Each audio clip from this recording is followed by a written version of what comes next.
The sun burned a slow arc across the sky as I arrived alone at the Belle Marais Resort. Suitcase in one hand, invitation in the other. I paused near the valet, watching Rolls-Royces and Bentleys line up like they were part of some silent parade of wealth. My reflection in the glass doors showed a middle-aged woman in a creased navy dress and modest heels, not exactly blending in. I had styled my hair that morning and applied soft makeup, but I still felt like a tourist in a foreign land. My daughter, Ivy, was getting married today.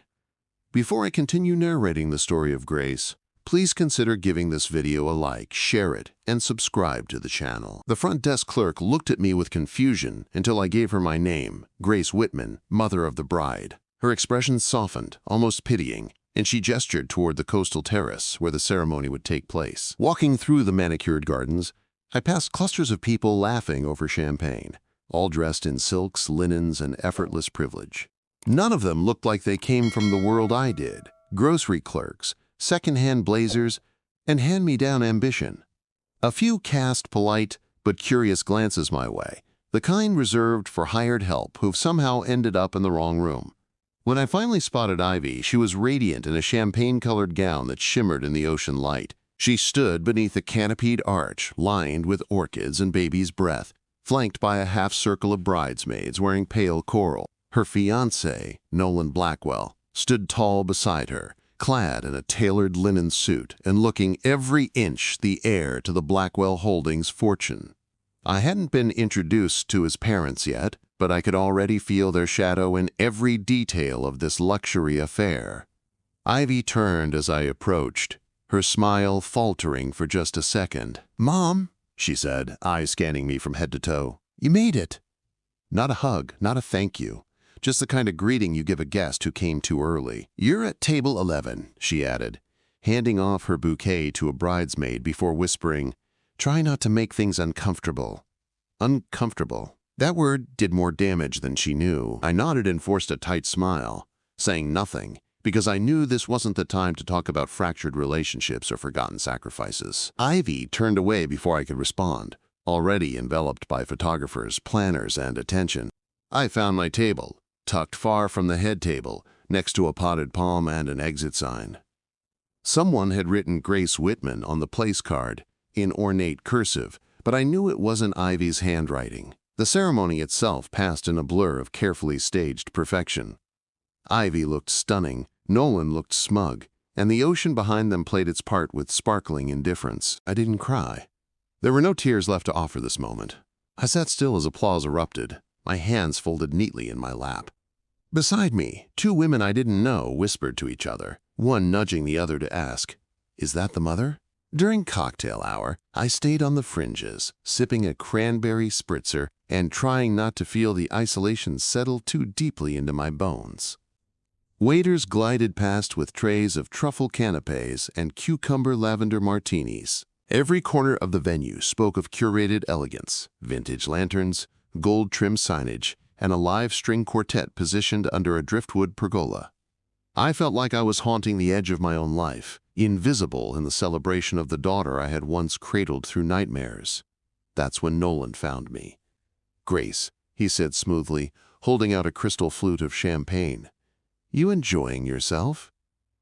His smile was practiced, a politician's smirk sharpened by wealth. "Ivy and I were hoping to talk to you about something important." I accepted the champagne but didn't drink. "What's that?" I asked cautiously. Nolan lowered his voice, glancing around to make sure no one was listening. "It's about the reception, the cost." He stepped closer. "We're asking close family to help cover the final invoice. Ivy said you'd be contributing $50,000. The glass slipped slightly in my hand, and I steadied it against the tremor in my fingers. $50,000, I repeated, unsure if I had heard him correctly. "Nolan, I don't have that kind of money." His smile didn't waver, but his eyes hardened like ice under glass. "Appearances matter, Grace. This is a Blackwell event. It's important to Ivy that her side shows up appropriately." I stared at him, stunned. "Ivy agreed to this?" He nodded. "She said you'd understand. It's either the money, or we continue with just our friends and Nolan's family involved moving forward." I blinked. He meant I would be cut off. This wedding wasn't just a ceremony. It was a test. and I was failing it in real time. Ivy arrived a moment later, sliding into place beside Nolan like a polished accessory. "Did he talk to you?" she asked, her voice low but urgent. "I know it's a lot, Mom, but we're under so much pressure, and this is the one thing we really need from you." Need was a funny word for blackmail. I searched her face for the girl I used to know, the one who used to fall asleep clutching my pinky finger. That girl was gone. "I don't have it," I said simply. Ivy looked away like she'd tasted something bitter. "Well," Nolan interjected, "there's always the alternative, a peaceful retirement. Maybe somewhere warm." The cruelty of it was so casual, so elegant, I almost laughed. They were offering exile wrapped in satin ribbons and flute music. I took a long sip of the champagne, letting it coat my tongue, sweet and acidic. Then I gave them both a smile. Not forced, not bitter, something quieter, deeper. "You forgot one thing," I whispered. Their faces froze. Ivy tilted her head slightly, but Nolan's smirk faltered first. I didn't elaborate. I didn't need to. I simply turned and walked away, heels tapping lightly on stone, as if I hadn't just set a series of invisible dominoes in motion. Behind me, the waves continued their endless rhythm against the shore. The golden hour was settling across the horizon, casting everything in surreal light. I passed a waiter who offered me another glass. I declined, my hands steady now. The time had come. I didn't go to the bathroom like I said I would. I kept walking until I reached a quieter section of the resort, away from the curated elegance and preening guests. A row of white cabanas stood empty along the beachfront, their gauzy curtains swaying gently in the breeze. I ducked into one, removed my heels, and sat on the chaise, toes buried in warm sand. My phone was already in my hand before I knew it, the screen lighting up with the familiar contact, Candace Langston. She picked up after one ring, her voice brisk and focused like always. "Go time?" she asked. "They made the ask," I replied, watching as Ivy and Nolan disappeared behind the bar's white latticework. 50,000, or I'm no longer family." There was a pause, not of surprise, but of confirmation. "Then we move," Candace said. Candace wasn't a lawyer. She was a forensic accountant, one I had met through a women's shelter years ago when I was still volunteering on weekends. We'd reconnected 18 months ago when I quietly asked her to review a boutique's financial statements. Rebecca's Closet, the business I helped fund for Ivy with everything I had. I told Candace I just wanted to make sure things were running soundly. No shady deals, no quiet dilution of ownership. She uncovered small discrepancies at first. Inventory shifts, underreported earnings, subtle deposits into unregistered accounts.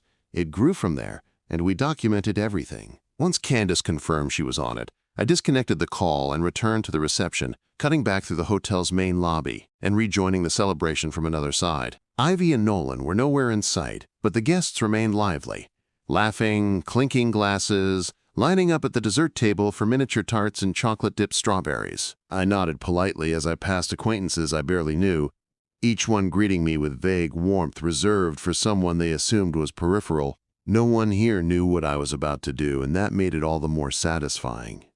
Ivy thought I had come here unarmed, emotionally, financially, and legally. She had underestimated me in the same way Nolan had, believing my silence was submission, my humility a lack of power. But silence had given me time to build. My savings had been spent once before on her boutique, but I had rebuilt my future in the shadows she left behind. I'd taken on 2 more part-time jobs and invested wisely, guided by friends I met in late-night support groups and community courses. What I lacked in Ivy's polished veneer, I made up for in discipline. The first part of my plan began to take shape when the event coordinator passed out embossed envelopes just before dinner. They were addressed in gold calligraphy, looking like wedding favors. But they weren't. Inside each was a formal notice, a declaration of ownership, a legal notice of audit, and a message explaining that Rebecca's Closet was now under internal review pending possible fraud. Candace had ensured that they were delivered with precision, one to every investor, vendor, and legal affiliate listed in the boutique's files. By the time Nolan and Ivy realized something was wrong, the wildfire had already begun. I watched it unfold from the terrace near the dance floor, leaning against a support beam wrapped in twinkle lights.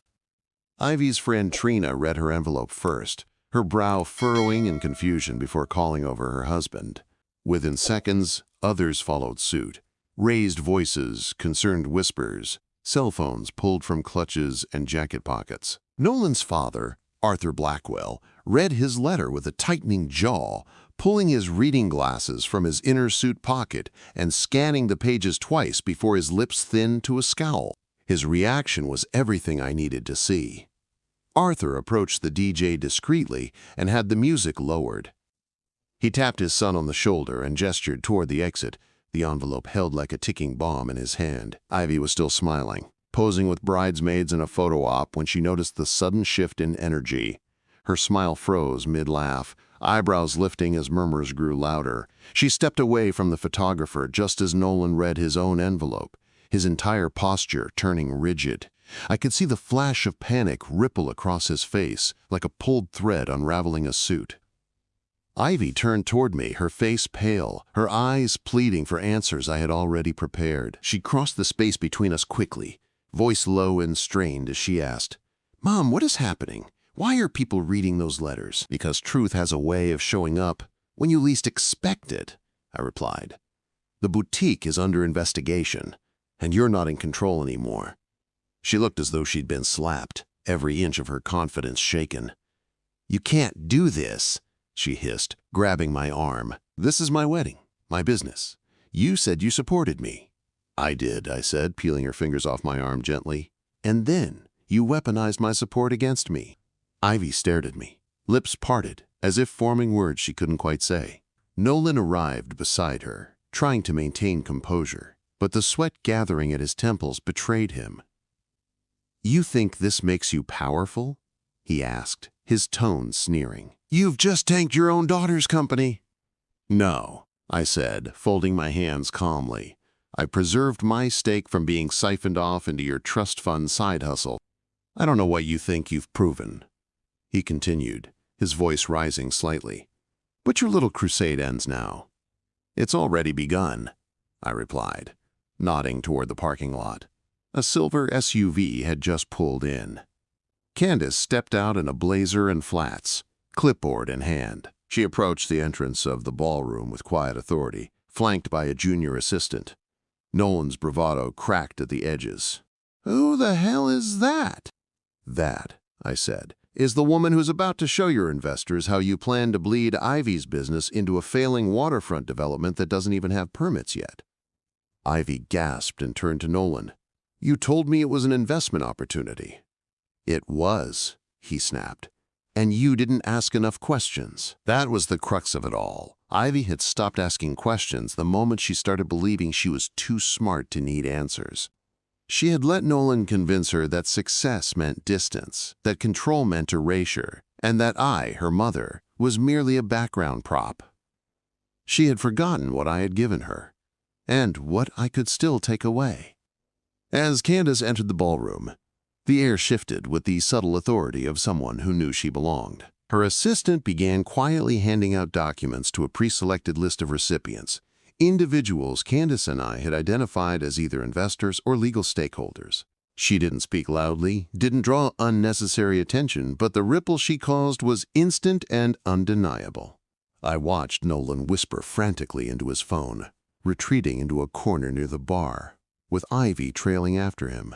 Their perfect wedding backdrop was unraveling thread by thread, and they couldn't stop it. Arthur Blackwell was now in open conversation with two other men near the terrace stairs, one of whom I recognized from a magazine article as a regional banking executive. Their heads were bent together, eyes sharp and voices terse. Ivy's name came up more than once, though always in low tones, wrapped in the discomfort of business being conducted at a wedding. I could see the storm building behind Arthur's measured expression as he slowly turned to face the dance floor. This wasn't just a family embarrassment now, it was a potential liability. "Ivy," I said, stepping toward her as Nolan's voice rose behind us. "You should know that Candace uncovered evidence of transferred funds, $73,000 from the boutique's business account to a personal holding company registered under Nolan's LLC. Her breath caught. "That's not possible," she said weakly, but her tone was more questioning than confident. We had an agreement. Nolan said it was a bridge loan. Bridge loans have contracts, I replied evenly, not handwritten notes and verbal promises made in restaurants. Behind her, Nolan snapped his phone shut and ran a hand through his hair, face tight with stress. They're bluffing, he muttered. This'll blow over once the news cycle resets and the audit fizzles out. No one's going to jail over a clerical error. You really think this is about jail? I asked, incredulous. This is about accountability. Guests were now gathering in small clusters, watching the chaos unfold like they'd been handed front-row seats to a drama they didn't know they'd paid for. The music had stopped entirely, replaced by murmurs and the occasional gasp as someone read their envelope. Photographers hung back awkwardly, unsure whether to document or disappear. Nolan's mother, dressed in a dove-gray sheath gown and diamond earrings, whispered urgently to her husband. Arthur raised a finger, silencing her as he strode toward us. Is it true? He demanded, eyes locked on Nolan. Did you use boutique capital for that South Shore property? Nolan opened his mouth, but no sound came out. Arthur didn't wait. I want answers. Now. Ivy's eyes darted between them, her face contorting with the realization that she wasn't just a bride anymore. She was a business liability caught in the crossfire of financial mismanagement. Arthur, maybe we should take this elsewhere, I offered coolly, stepping between them just enough to redirect. He blinked, as if seeing me for the first time. You're the mother, right? And majority stakeholder, I added. I know this isn't the reception you expected, but I won't apologize for protecting what I built. Arthur studied me for a long moment, before giving a slow, reluctant nod. Come to my office Monday morning, he said. We're going to have a very different conversation than the one I thought I'd be having with your daughter. He turned without waiting for a reply, disappearing into the crowd like a general exiting a battlefield. I let out a breath I hadn't realized I'd been holding. Ivy collapsed onto a nearby bench, her posture deflated in a way I hadn't seen since she was 12, and lost a school election she'd campaigned weeks for. This was supposed to be perfect, she whispered. Everything. The dress, the music, the people. Her voice trembled, mascara streaking beneath her eyes. Now everyone thinks I'm a fraud. I sat beside her without touching her, unsure of what comfort looked like anymore. You're not a fraud, I said carefully, but you surrounded yourself with people who taught you to pretend you were better than your roots. She didn't argue, just stared ahead at the sea of confused guests and abandoned champagne glasses. Did you ever love me for who I was? I asked softly. Or just what I could give you? Her head dropped into her hands. I don't know, she admitted, voice muffled. I think I just wanted to escape everything we were. The tiny apartment. The used clothes. I didn't want people to see that version of me. That version of you is the reason this version exists, I said.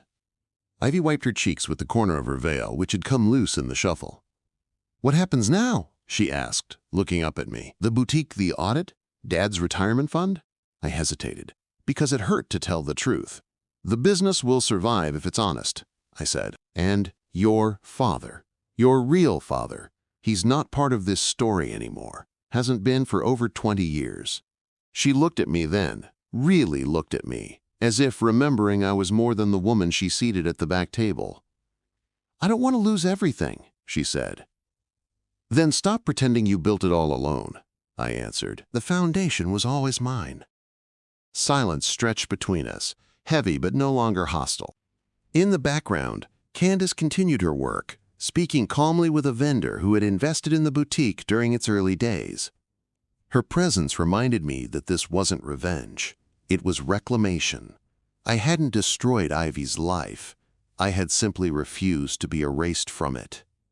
And that was a truth no wedding could hide. The guests were beginning to leave in uneven waves, some murmuring polite goodbyes, others too embarrassed to look anyone in the family in the eye. The illusion of the perfect beach wedding had cracked, and in its place was a mess of legal implications, financial exposure, and reputational damage. The string quartet quietly packed their instruments while the wedding planner conferred nervously with Nolan's mother, who looked as though she'd aged 10 years in the last 20 minutes. A few relatives hovered awkwardly, unsure whether to offer condolences or congratulations. I stayed beside Ivy, letting her process the wreckage on her own timeline. Nolan had disappeared again, likely to make frantic phone calls to whoever still took his calls. Ivy remained seated, staring blankly at the floral arrangements now slightly wilted in the heat. Her bare feet brushed against the hem of her gown, heels long since discarded. I noticed her clutch had fallen to the ground beneath the bench, its contents spilling slightly. Lipstick, blotting sheets, a printed copy of her vows. I didn't touch it, though part of me wondered what she'd written down for promises she never delivered. "I thought we were building something," Ivy said after a while, voice rough from tears. "I really believed he was going to help me take the boutique global." "He was going to help himself first," I replied. "That's what you refused to see." "You think I'm stupid," she muttered, not as a question, but as a resignation. "No," I said. "I think you stopped trusting your own judgment when people like Nolan started making you feel small for where you came from." She blinked slowly, digesting that, her chin quivering slightly. "You're still going through with the audit?" she asked, eyes darting to where Candace now stood with a courier, organizing signed documents for overnight delivery. "I have to," I said firmly. "This isn't about punishment, it's about clarity." She nodded, but it was the kind of nod people give when they know they're out of options, not when they truly agree. "Will I lose the store?" she whispered. "That depends," I answered. "If you cooperate and rebuild on solid ground, it can survive. But if you try to spin this, or protect Nolan, you'll lose more than just the storefront." Ivy stood up slowly, brushing sand off her dress in slow, methodical movements. "I don't even know where to begin," she admitted. "Start by reading everything you signed," I suggested. "Then ask yourself why you let someone else control your signature in the first place." She looked away again, ashamed, but at least she didn't argue. As she walked off to speak with Candace, I let myself drift toward the edge of the venue, where the waves had crept higher on the beach. The wind tangled in my hair, cooler now with dusk setting in, and I let it wrap around me like a shawl. In the distance, the sun had sunk halfway below the horizon, a bleeding orange disk, dragging shadows across the sand. I remembered standing on a similar shoreline with Ivy when she was 7, both of us barefoot, hunting for shells. Back then, she used to call me her lighthouse.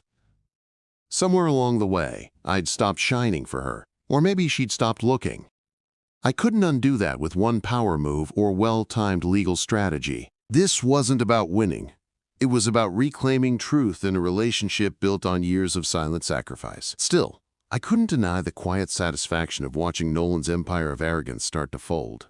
He had played a game he didn't understand, and I had simply stopped pretending I didn't know the rules. Candace approached a few minutes later, her clipboard now tucked under one arm. "We've completed delivery to all identified stakeholders," she said, her tone as efficient as ever. "Courier leaves in 10 for Boston. I've scheduled follow-up calls for Tuesday morning." "Thank you," I said, meaning more than just for the logistics. She gave a rare smile, then added, "You did good today. That couldn't have been easy." I nodded. "She was my whole life, for a long time. That's what made it work," Candace replied. "You built something for her. She just forgot who built it." Then she left, leaving me with the echo of her words and the sound of the ocean reclaiming its rhythm. When I returned to the reception space, Ivy was sitting with a cup of tea someone had handed her. The crowd had thinned to a few loyal friends and curious bystanders pretending not to gossip. The cake had been cut, barely touched, with slices melting on delicate porcelain plates. One of the servers boxed a slice for me without asking, slipping it into a white to-go container and whispering, "For you, Mrs. Whitman." I smiled and thanked her, though no one had called me by my married name in years. Ivy beckoned me over with a small wave, her earlier pride dulled by the day's events. "Mom," she said, clearing her throat, "I've been thinking about everything." I sat beside her again, the tablecloth ruffling gently in the sea breeze. "I want to make it right," she continued, looking down. "Not just legally, but with us." It was the first time she'd mentioned our relationship since before the engagement. "Words are a start," I replied, "but I'll need actions too." "I know," she whispered. "I don't want to be the kind of daughter who only remembers her mother when she needs something." I reached across the table and covered her hand with mine. There was no dramatic music or cinematic swell of resolution, just a quiet acknowledgement of something fragile, beginning again. We sat like that for a while, surrounded by the remnants of a wedding turned wake. People left in pairs, heels in hand, murmuring final congratulations or offering hollow smiles. The resort staff began clearing the chairs, breaking down what was left of Ivy's fantasy day. And as the final lanterns dimmed, I whispered to myself, let's see what tomorrow brings. The next morning, I awoke in my modest hotel room with the remnants of wedding makeup still clinging to my lashes and a dull ache behind my eyes. The sun was rising over the ocean, streaking gold across the windows, as if nothing extraordinary had happened the day before. I sat on the edge of the bed, holding the boxed slice of untouched wedding cake in my lap, wondering what Ivy was doing in her honeymoon suite above. My phone buzzed with a message from Candace, documents filed. Initial response scheduled for Tuesday, 9 a.m., rest. I sent back a quiet thank you before setting the phone down beside the cake. By checkout, I hadn't heard from Ivy, which didn't surprise me. She needed space, and I needed air, so I walked along the shoreline one last time, letting the wet sand mold around my bare feet. Each step felt lighter than it had in years, like the ground finally understood I wasn't carrying someone else's future on my back anymore. For most of Ivy's life, I'd bent myself backward to give her the one thing I never had: freedom. It was time she learned that freedom didn't mean severing your roots. Back in Boston, the quiet of my apartment wrapped around me like a familiar sweater. The same creaky step near the kitchen still groaned when I passed it. The same tiny orchid still bloomed against my windowsill. I unpacked slowly, folding my navy dress with care and placing the box of cake into the fridge. A voicemail from Sarah, my paralegal friend, came through around noon. Call me when you're ready. We may need to discuss protective measures on your personal finances, depending on what Nolan tries next. I pressed delete, knowing she meant well, but also knowing I wasn't afraid of Nolan Blackwell. Ivy finally called 3 days later, her voice soft but clearer than it had been in months. Hey, she said. I didn't go on the honeymoon. I leaned against the kitchen counter, phone pressed to my ear. I figured, I said. How are you? Tired, she answered, and I could hear the weight in her tone, the exhaustion of too many lies coming undone at once. I talked to Arthur, she said after a moment, and I straightened. He's furious, but not at you, at Nolan. He said I've got one shot to show I'm not just someone's puppet. Do you believe him? I asked. I'm not sure, Ivy admitted, but I'm going to try. And I want to do it without Nolan. There it was, finally, a choice she was making for herself instead of to impress someone else. Good, I said. He would have devoured you eventually. She let out a dry laugh, the sound fragile. You always knew, didn't you? I saw things you weren't ready to see, I replied. That's a mother's curse. We met the following afternoon at the boutique, just after closing. Ivy had pulled the blinds halfway down, a quiet act of humility in contrast to the window displays that once screamed curated glamour. She looked worn but more real than I'd seen her in a long time. Hair tied in a loose bun, sleeves rolled up, no filters or forced smiles. The store was quieter now. No ambient music, no interns darting between racks. Just us, and the inventory she once called her empire. I've been reviewing the records, she said, holding up a stack of spreadsheets Candace had prepared. I can't believe I signed off on some of this. Nolan had access to more than I realized. You trusted him, I said, not to excuse, but to contextualize. Love doesn't justify ignorance, but it does explain it. She motioned toward the back office, and we sat together at the same table where she'd once sketched floor plans and color palettes. I want to restructure, she said. Put my name on something real this time. Not Nolan's, not yours, just mine. But I don't want to erase you either. Then don't, I answered. Make space for the truth in your story. She opened a manila folder, revealing a revised operating agreement that Sarah and Candace had helped her draft. My name was still there, but this time in a role of true oversight. No longer a silent partner, but a visible one. I want you to stay, Ivy said quietly. Maybe not forever, but at least until I learn how to run this without burning it down. I'm not here to punish you, I said, signing the agreement. I'm here to make sure you never forget what it costs to build. We spent the next few hours cleaning the office, sorting documents and purging anything Nolan had touched. His desk accessories, the luxury leather-bound planner, even the pen set engraved with his initials. All of it went into a box for donation or disposal. He used to say I had no idea how to lead, Ivy murmured as she dropped the box lid shut. He said I should just be the face while he handled the rest. You've got the face and the backbone, I said. He only had the ego. As we locked up for the night, the streetlights cast long shadows against the brick sidewalk, the same ones I used to walk alone after closing shifts years ago.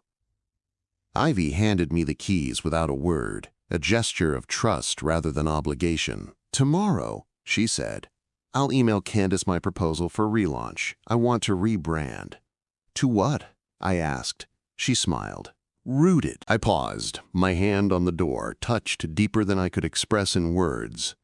For years, I had buried myself beneath her dreams, watering her future with everything I had. Now, finally, she wanted to grow something with both of us in the soil. I nodded once, holding the keys tight in my palm. Let's see what you can grow. Before I narrate what happens next, kindly let me know if you have any questions so far and why you haven't subscribed yet. The first day of the boutique's restructuring felt less like a rebranding and more like a reckoning. Ivy and I arrived before sunrise, standing in the center of the shop as dust motes floated through morning light, spilling in from the street. We didn't speak much at first, both of us immersed in the quiet recognition of what needed to change. The shelves still held remnants of the past, price tags Nolan had printed, supplier sheets he'd negotiated, even customer notes left untouched. Ivy pulled down a framed, quote, Nolan once insisted hang by the door.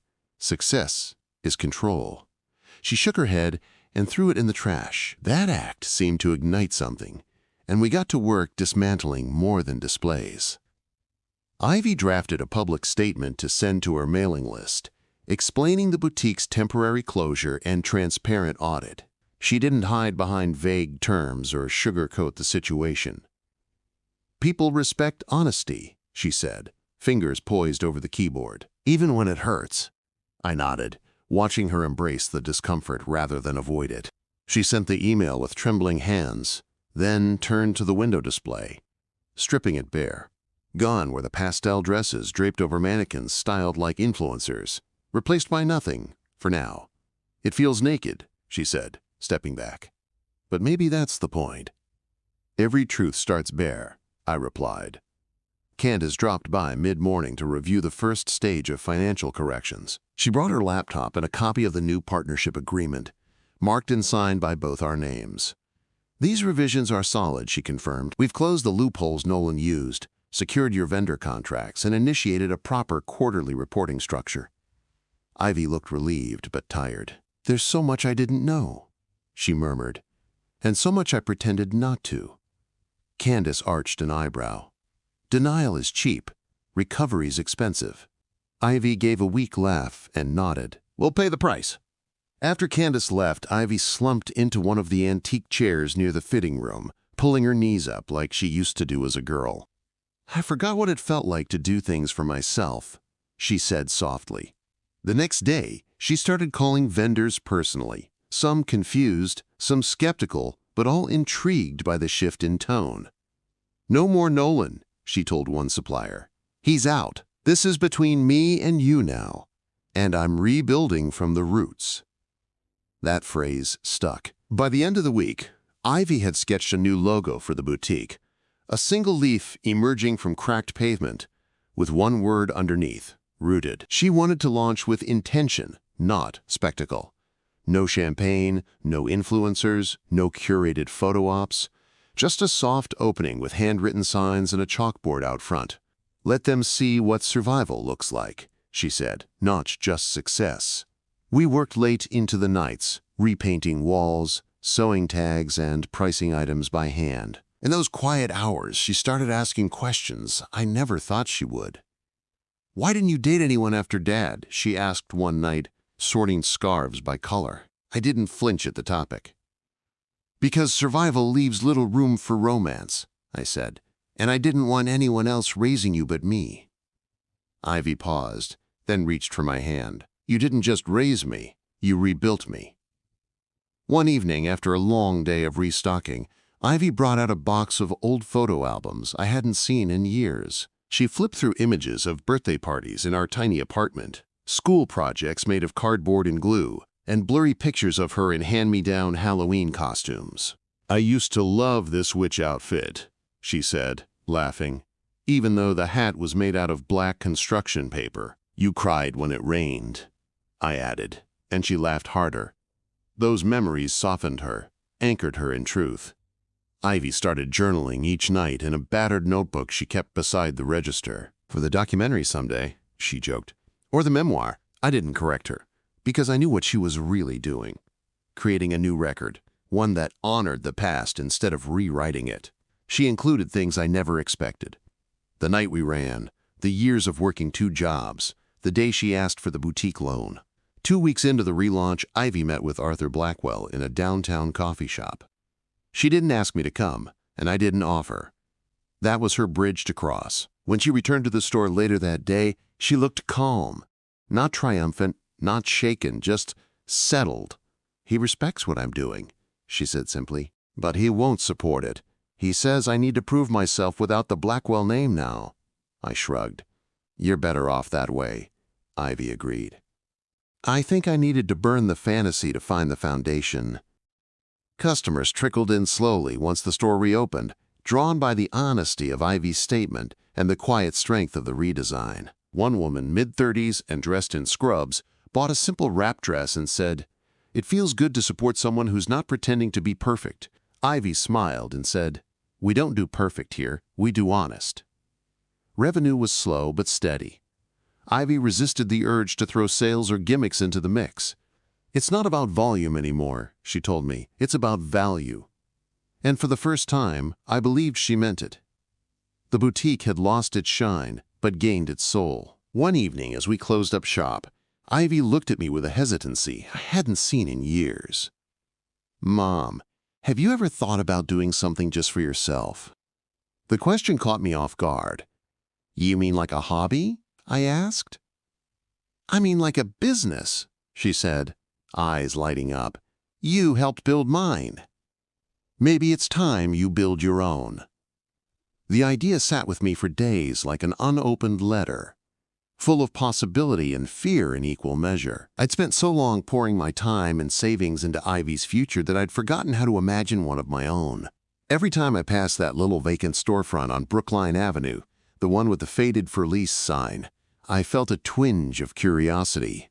It was a small space with crooked windows and uneven floors, but I could already picture shelves filled with handmade items, quiet music playing, and the scent of brewed tea drifting through the air. I hadn't said yes out loud yet, but something in me had already started saying maybe. Ivy noticed, of course, and one afternoon she slid a folded brochure across the counter it rooted. "Small Business Support Grant," she said casually. "The city's offering microloans for women over 50 starting first-time ventures." I unfolded the paper, scanning the details, my fingers shaking just slightly. "You really think I could do this?" I asked. "I don't think," Ivy said with a smile. "I know." The next day, I called Sarah to ask about registering a business, and her excitement nearly burst through the phone. "You finally saying yes to yourself?" she asked. "Maybe," I replied. "But only if I can do it on my terms." We talked for over an hour about LLCs and permits, about startup costs and marketing, but also about dreams that had waited too long to be spoken aloud. That night, I opened a new notebook and wrote one word at the top of the first page: graceful. The name came to me without hesitation. Graceful, not just as a nod to my own name, but to the strength in doing hard things quietly. I envisioned a curated space filled with simple, meaningful items. Handmade scarves from local artists, herbal teas I'd blended myself, stationery with honest words. It wouldn't be fancy. It wouldn't scream luxury. It would whisper intention. Ivy offered to help with the design, but I told her gently, "This one's mine." She respected that and supported me from the sidelines, offering vendor contacts when I needed them, proofreading my grant proposal, and loaning me her label printer. We weren't partners in this project, not in the business sense, but something deeper. She believed in me without needing to control the outcome. It felt like a miracle and a second chance at the same time. In early November, I signed the lease on the little shop with the crooked windows. The landlord, a retired mechanic named Walt, handed over the keys with a grin. "Been waiting for the right soul to bring this place back to life," he said. "You've got that look." I laughed and told him he was sweet, but part of me believed him. I was bringing something back to life, me. Opening a store at 56 wasn't easy, but I'd done harder things with less. I painted the walls myself, patching cracks and caulking edges, humming old Motown tunes as I worked. Friends from my community center donated shelves and lighting, while Ivy surprised me with a refurbished cash register as a grand opening gift. Candace dropped by on weekends, helping me inventory teas and input tax codes into the ancient computer system. Every box unpacked, every shelf arranged felt like rewriting a part of my history. We held a soft opening the week before Thanksgiving. No ads, no banners, just a sign in the window that read, "Now open, graceful." The first customer was a young woman who bought a jar of chamomile lavender blend for her mother. "This place feels like a hug," she said, and I nearly cried. I rang her up with hands that trembled for only a moment, then steadied. Behind her, another person stepped in, then another. Business didn't explode overnight, but it didn't have to. People found me slowly but surely, and word traveled in that quiet, honest way Ivy had promised it would. Local paper did a small feature after one of the reporters walked in and asked, "Who's Grace?" I told him I was still figuring that out. He smiled and said, "Best quote I've gotten all week." That December, Ivy came to the shop after hours and brought me dinner, Thai food and cupcakes from my favorite bakery. "It's good to see you like this," she said, watching me tidy up behind the counter. "Like what?" I asked, lifting an eyebrow. "Whole," she said simply, "not bending to fit anyone else's shape." We ate together in the back room and she told me about her plans for Rooted's spring line. "Sustainability," she said, "but not just in fabric, in how I work, how I treat people, how I treat myself." I nodded, understanding more than she knew. Ivy had grown up beneath the weight of my sacrifices, and for a while she had mistaken survival for shame. But now we were both choosing differently. On Christmas Eve we closed early, and I spent the evening watching snowfall through the storefront window. Ivy came by just before dusk, carrying a wrapped gift with a ribbon tied crookedly around the top. "Open it now," she said, practically vibrating with excitement. Inside was a framed photo of us from when she was 7, both of us in pajamas, her arms wrapped around my neck. Below it, she'd written in delicate handwriting, "To the woman who taught me how to stand tall without stepping on anyone else to do it." Tears sprang to my eyes, and I pulled her into a hug that neither of us rushed. For the first time in a long while, there was no unfinished business between us, just shared breaths, warm shoulders, and the knowledge that we had found our way back to each other. Outside, the wind howled quietly, but inside, we were still. The boutique, the store, the life. All of it, ours, but finally in the right proportions. January arrived, with gray skies and wind that made the windows of Graceful rattle like bones in a tin can. Still, the customers came, mothers and daughters, teachers, nurses, even a few men who shuffled in sheepishly and left with carefully wrapped teas and thank you cards. It wasn't just a store anymore. It was a space people entered to breathe. Ivy dropped by twice a week, always after closing, carrying leftovers from her fridge or new ideas scribbled in notebooks. We didn't always talk about business. Sometimes we just sat on the floor, sipping tea and listening to old soul records on the vintage player I'd found at a flea market. One evening, as she sat cross-legged beside the tea shelf, Ivy looked up and said, "I never told you what David tried to do after the audit." I glanced over, heart tensing at the sound of his name. "He contacted some of the investors, tried to convince them you'd forged the documents to stage a power grab." "Did they believe him?" I asked quietly. "Not one," she said, and smiled, but the smile didn't reach her eyes. She continued, her voice more steady than bitter. "Arthur shut him out completely, froze his trust fund, blocked his access to family accounts. Apparently it wasn't his first financial misstep, just the most public. I nodded slowly, letting the weight of that settle. "I'm not surprised," I said. "He always struck me as someone who mistook confidence for character." Ivy looked down at her tea. "He sent me an email a month ago, said I ruined his life." "Did you respond?" I asked. She shook her head. "No, I just archived it. I don't need closure from someone who thought I was an asset instead of a person."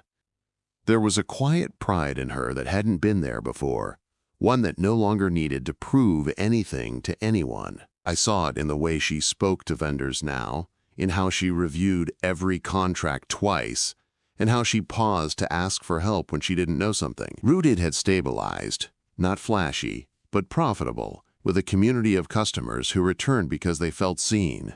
Ivy even hosted a weekend workshop for local high school girls interested in entrepreneurship, something she'd never have done before. "I want to give them what I didn't have," she told me, "before they lose themselves trying to fit someone else's mold." Graceful, too, began growing beyond its shelves. A writer from a small lifestyle magazine stopped by and interviewed me for a piece called "Late Blooms: Women Who Start Over." The article brought in a wave of new foot traffic, women who said things like, "I thought I was too old to start again until I read about you. I didn't know how to respond at first," still adjusting to the idea of being an example. "But I always said the same thing. It's never too late to stop being invisible." And each time I said it, I believed it a little more. One afternoon in early March, as sunlight warmed the tile floor by the front window, a woman entered the store holding a bouquet of peonies. She was in her late 60s, dressed in worn jeans and a pilled cardigan, with eyes that had seen too much. "I read about you," she said. "I just needed to see for myself that someone like me could build something beautiful." I took the flowers gently and said, "You already did something brave just by walking in." We sat for almost an hour, talking about beginnings and endings, about her years in a marriage that drained her dry. When she left, she bought a box of tea and a small ceramic tray for her keys. "For my new apartment," she explained with a tremor in her voice.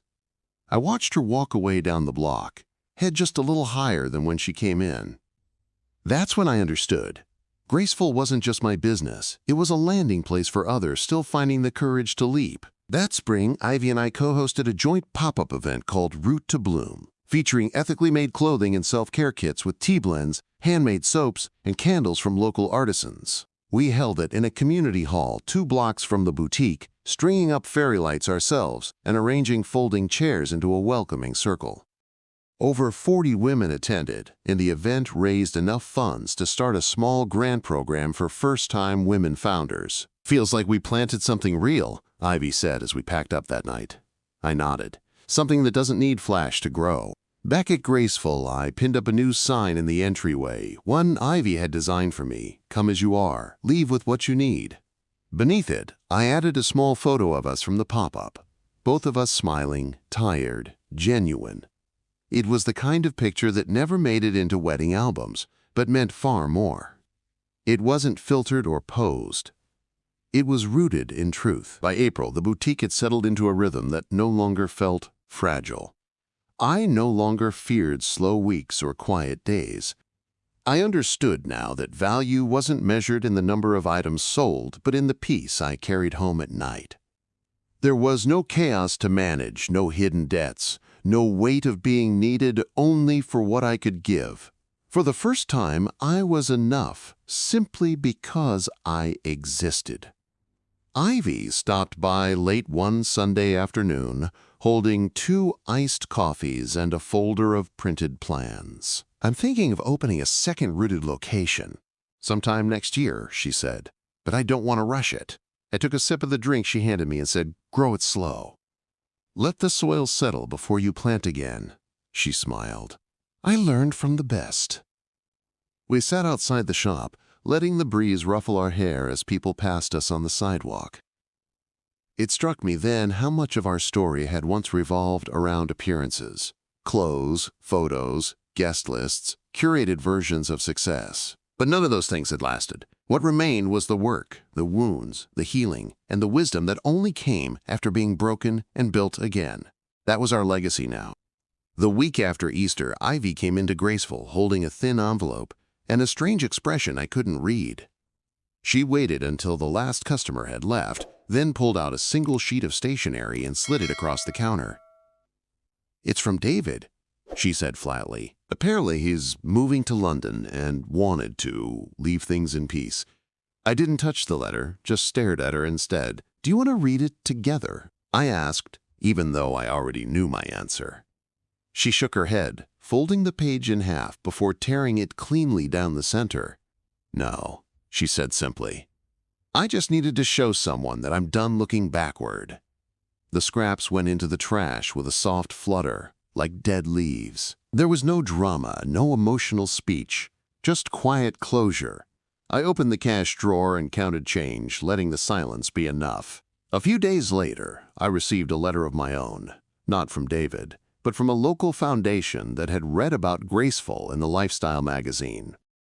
They were offering me a spot in a mentorship program for late-life entrepreneurs, a first of its kind, aimed at elevating small community businesses with unique missions. I reread the letter twice before calling the number listed, not entirely trusting that someone wanted to hear from a woman like me. But when I introduced myself, the voice on the other end said, "We've been hoping you'd accept." For the first time in my life, opportunity didn't feel like a hand I had to beg for.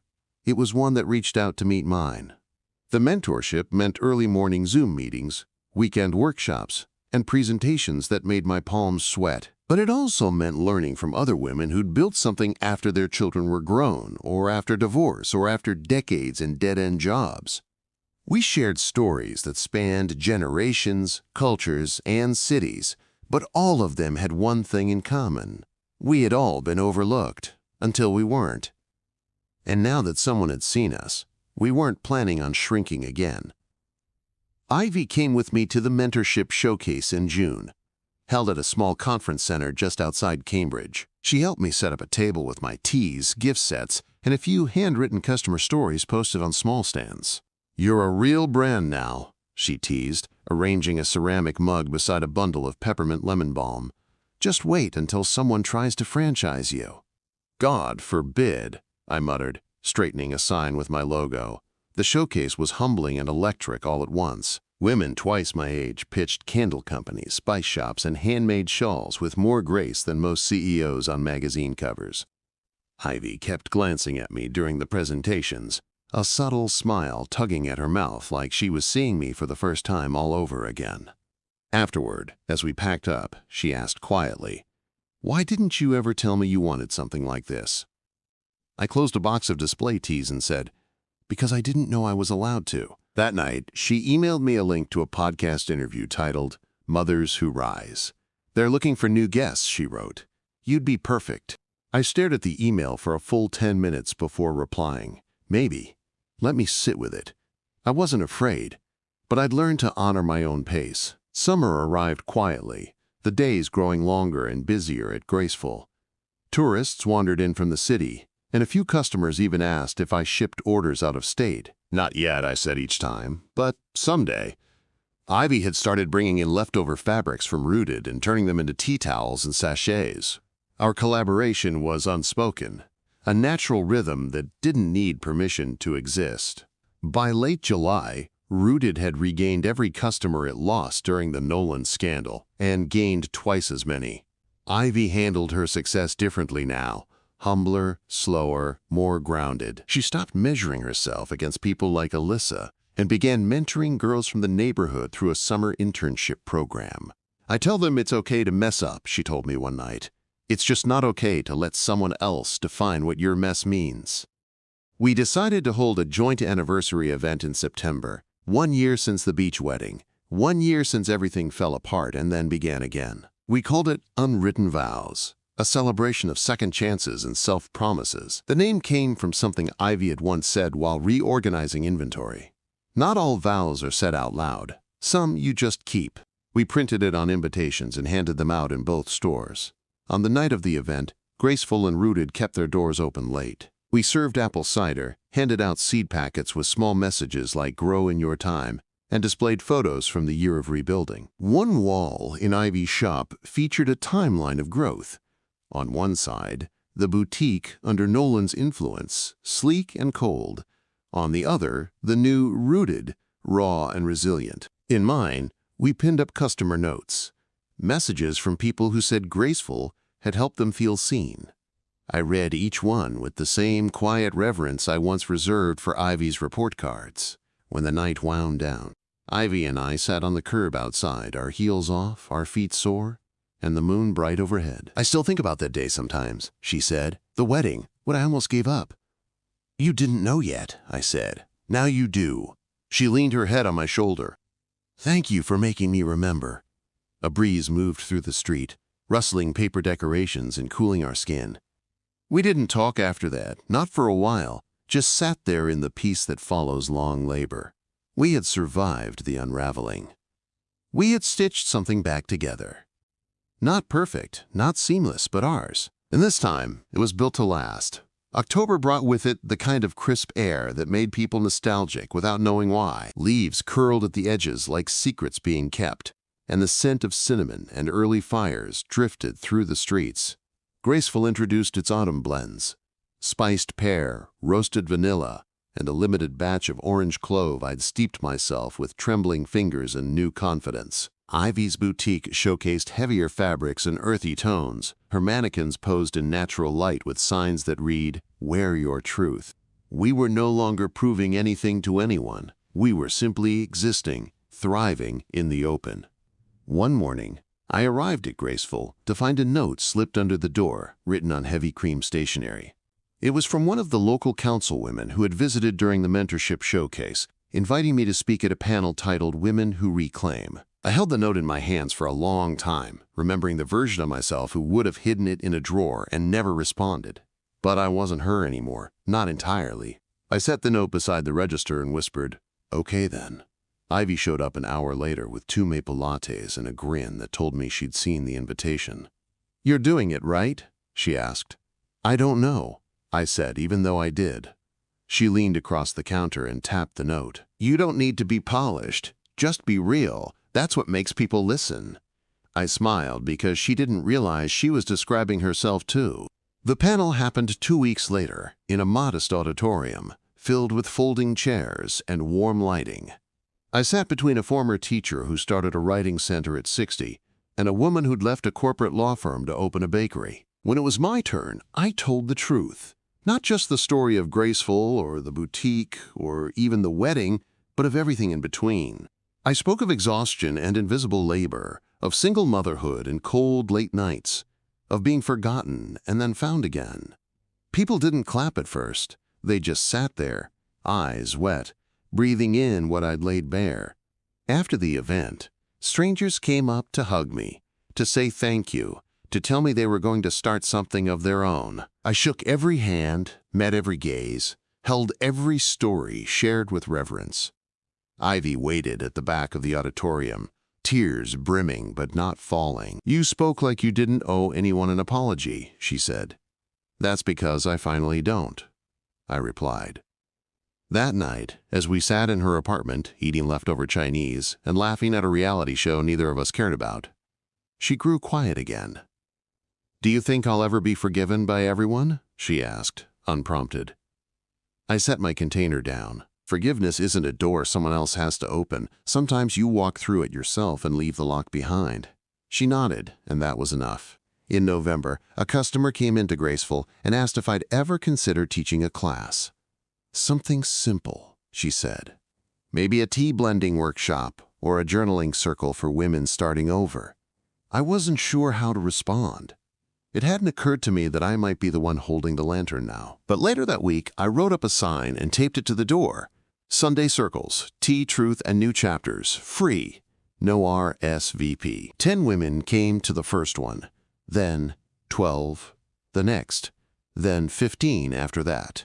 We sat in a circle of folding chairs, shared stories, sipped hot tea, and let our silences do as much healing as our words. One woman read aloud a poem she'd written after leaving a 10-year marriage. Another spoke about aging out of relevance in her own household. I didn't try to fix anyone. I just listened and offered warmth, the same way I'd once wished someone had done for me. Ivy joined us once, not as my daughter, but as someone still growing, and they welcomed her without asking who she used to be. Thanksgiving came with quiet joy that year. We cooked together for the first time since Ivy's college days, laughing over burnt stuffing and spilled cranberry sauce. The TV played reruns of old sitcoms while the kettle hummed softly in the background. We ate at my kitchen table with no centerpiece, no place cards, just food, gratitude, and a shared understanding of how far we'd come. After dinner, we walked through the neighborhood, coats zipped, fingers occasionally brushing like we might have done decades earlier. "I used to think I had to earn your love," Ivy said as we passed a yard covered in amber leaves. Like it was something conditional, tied to what I achieved. I stopped walking and turned to her. "I loved you, even when I was disappointed, even when I was hurt. That never stopped." She looked down. I'm still learning how to believe that. By December, Graceful had become something of a community landmark. Local press featured the Sunday circles, calling them a balm for women in transition. I turned down a television interview, too much spotlight, but agreed to help the library host a winter market featuring women-led businesses. Ivy offered to handle the event planning, and I watched her move through the room like someone who knew her own value. There was no Nolan in her shadow, no shame in her stride. The last customer of the year came in just before closing on December 30th. She was young, maybe 21, with a duffel bag over her shoulder and eyes full of old stories. "I'm not sure what I need," she whispered, "but something told me to come in." I didn't ask where she was from or what had driven her here. I just made her a cup of chamomile and said, "Start here." That night I sat by the front window long after the lights were off, watching snow drift under the glow of the street lamp. Ivy called, just to say goodnight, her voice tired but content. "See you tomorrow," she said. New Year's Eve tradition, takeout and vision boards.